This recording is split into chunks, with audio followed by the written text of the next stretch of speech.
Thank you all for coming. Welcome to the WordPress eCommerce Booyah. We are going to talk today about WordPress, which we talk about all the time, and about e-commerce specifically. So, welcome to Exegy. Actually, our second meetup. We did one other meetup here about 2 years ago, and we had like 7 chairs and 30 people. So we got enough chairs this time, hopefully, just about. And some details here. We got Wi-Fi is Exegy guest. Password is WordPress ! If you have your bike locked outside, put it in the garage. It's kind of a sketchy neighborhood. If you have your car locked outside, put it in the lot. Beer's Pizza, no, we already did that. Oh yeah, raffle. Erin, do you want to grab the jar that's at the door? So we got a bunch of great sponsors tonight. WP eCommerce was very generous. They're our premium sponsor tonight. In addition to Automatic and App Themes and Exegy that always sponsors us. Shop, Cart66, OrderStorm, and WooCommerce. All sponsors, all are giving away licenses to their plugins, extensions to their plugins, developers license, really cool stuff. All the prizes are worth $200 or so. So if you'd like to be entered in a raffle to win some cool stuff, Aaron in the back has a jar that he will walk around with here shortly, and you can drop your business card in if you didn't already, and at the end we'll pull some prizes there. Okay, so the schedule was WordPress, food, WordPress. We're kind of making an audible here. We did food. We're going to do WordPress. All right. Bathrooms right behind you and right above there. No showers. Okay, so yeah, like kind of a joke, but the nearest crack dealer is seriously like 115 meters to your left. So highly recommend, I said this on the email, but highly recommend walking down 7th Street rather than 6th Street, especially when you're leaving tonight. Especially the well-dressed young ladies. It's an interesting neighborhood. So keep your wits about you. All right. It's great during the day. But okay, so what are we going to talk about tonight? We are going to talk about selling your stuff online. And so I'm not going to go into a lot of detail about WordPress. You've heard me talk about WordPress way too many times already if you've been to some of these meetups. What I'm going to talk about is what does it mean to sell stuff online? And then we'll have some more details about when WordPress might be a fit, and if it is a fit, what the different options you might have are for using WordPress as your solutions for selling things online. But big picture, you want to sell things online, or for a lot of you, your clients want to sell things online. So someone comes to you and they say, I have a model that has something to do with e-commerce. And you say, well, what are your requirements? And in the next slide, I'm going to show you a bit about sort of what some questions to ask about what the different requirements are for this individual or this business that might help you decide what the right solution might be. But big picture, there might be sort of 2 groups we can put solutions in. The hosted solution, where you go to a third party, kind of like the WordPress.com solution of e-commerce, where you go online, you enter in some information, you don't install any software, but they give you a site, okay? And some really great examples of that we've used in the past: Shopify, Illusion, BigCommerce. I just heard about Magento Go today, which is a pretty cool solution as well. All of these are worth looking at as potential solutions for your clients or yourselves when you want to sell things online. They're very easy to use. But what are you sacrificing? Well, these are not open source solutions, right? And what does that mean? Well, it comes with all the sort of philosophical reasons for not going open source or going open source, right? But it also means you're sacrificing the ability for ultimate flexibility. When you've got the source code, you can do whatever you want, right? If you're a developer, you can get in there and you can hack it to your heart's content and make it do what you need to make it do. These solutions have a set of features. Some of them have a very robust set of features, but that's what you see is what you get.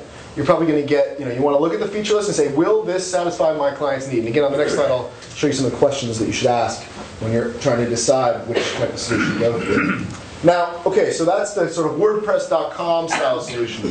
Well, the WordPress.org style solution, the one where you're going to install some software on your own server, customize it, set it up. Okay, so the 10,000-pound gorilla in the room, how many people have heard of Magento? Okay, lots. How many people have installed Magento? Fewer. How many people have an actual live site running with Magento on it? Wow. That's a 0. So Magento is awesome. It's super powerful. It is not as easy to use as WordPress, right? And so that's probably a reason that a bunch of you don't have it. Is there any other reasons that people have sort of steered away from Magento? You shout them out. Money, that's right. It's a really expensive solution. It's, the Magento is an open source solution. You can go and download it for free, the community edition of Magento. What that means is that it's a very basic set of features. Okay, and you get that for free. Magento started as an open source community package, and then the company that supports Magento created a for-profit model out of that, similar to the way Automatic has gone, but they've done sort of a different thing where they have a premium version of Magento that comes with support and comes with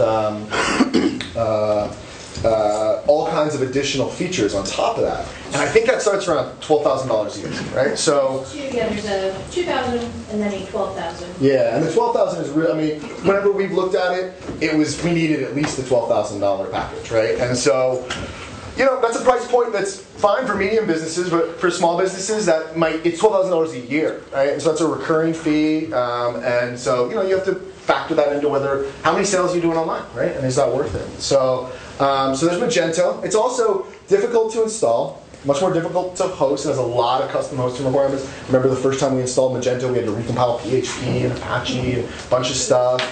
It's totally doable if you're good with server infrastructure, but if you're not, if you're on a shared infrastructure, it's going to be very difficult.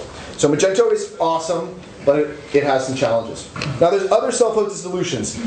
How many people have heard of Zencart or eCommerce or what is the other good? Xcart.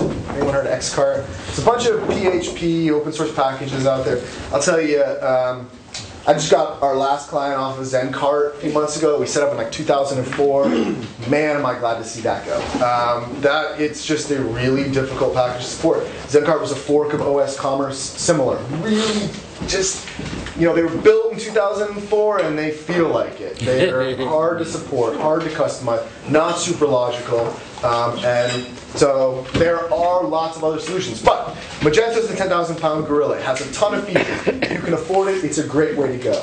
If not, WordPress Plus an eCommerce plugin, which are some of the things we're going to talk about today, is a really good option to consider. Okay, so we're going to talk about what that blank line right there means in a moment today.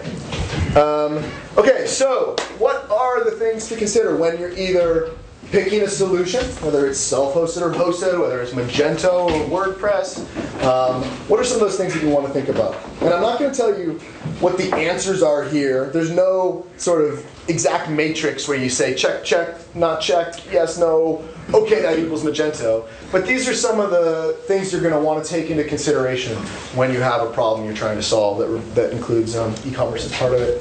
So customization, again, I mentioned open source, hosted, themable, right? These are the kinds of things where you're going to install it yourself, totally customizable. Some of the hosted solutions are themable, but you're going to be a little constrained around what the word theme means, right? It's not going to mean you can write your own theme like in WordPress necessarily, although Shopify has a templating language called Liquid that's pretty cool, and some of these other platforms have some similar. So, figuring out sort of how customizable from a visual perspective that package is. Okay, this is a big one. Product attributes and complexity of your products.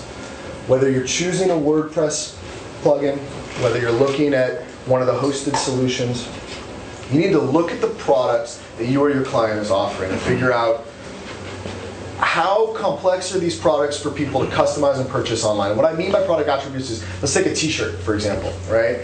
Product attributes might be size, small, medium, large, extra large, baby onesies, 1 month, 2 month, 3 month, right? Color, blue, green, red, sleeves, no sleeves, whatever. All kinds of products have attributes like that. Some of these WordPress plugins we're going to look at tonight have product attribute customization. For some of them, it's a premium feature.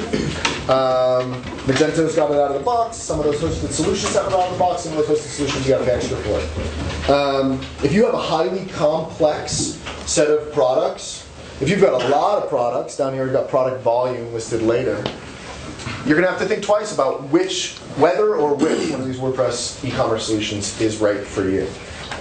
We're not here tonight to show you that there is a holy grail of WordPress e-commerce solutions. That doesn't exist yet. Okay, maybe someday it will, but right now you need to make a thoughtful decision about whether one of these e-commerce WordPress packages is right for you by looking at the features, looking what you can do with it, and then deciding to go with it. Okay, hosting options. So again, Magento is super difficult. WordPress, typically most of these e-commerce plugins are going to have similar hosting problems. We'll talk a little more about that tonight. Payment gateways. Who knows what a payment gateway is? Who doesn't know what a payment gateway is? We got a lot of hands up?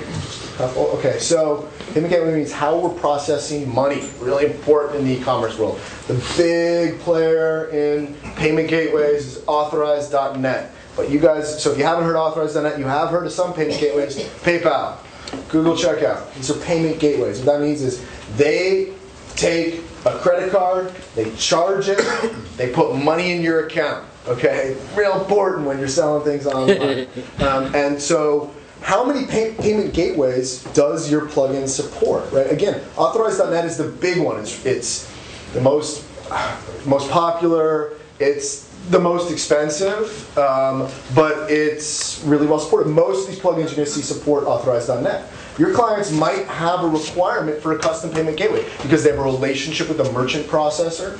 We'll talk a little about the difference between a payment gateway and a merchant processor. A merchant processor is the one who's responsible for actually putting money in your account. If your client has, for example, a point of sale system where they're taking credit cards at their store already, they may already have some relationships with merchant processors, and you're going to want to make sure that the payment gateway that you choose supports their merchant processor, and you're going to want to make sure that the e-commerce package you choose supports that payment gateway.